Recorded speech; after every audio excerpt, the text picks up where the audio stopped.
Guys, sa video na to, magugupit tayo ng napakahabang buhok. Grabe na talaga ngayon ang mga bata.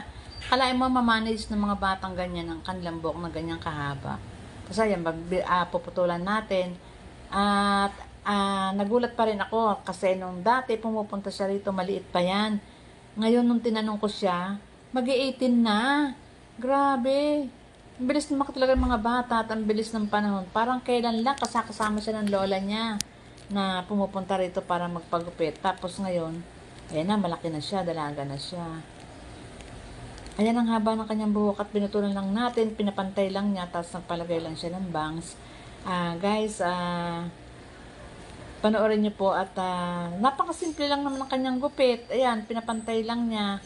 Tapos yung may bangs siya, tapos may kumbaga shower bangs. Ayan guys, malapit nang matapos kasi na blower ko na ba siya? O na blower ko na, inaayos ko na lang. Malapit na. Ayan, malapit na guys. Salamat guys sa panonood. Salamat sa batang ito na bumalik uli sa akin. Thank you guys. Bye. See you next video. Ayan ang ganda ng kanyang hair. Ang ganda, di ba?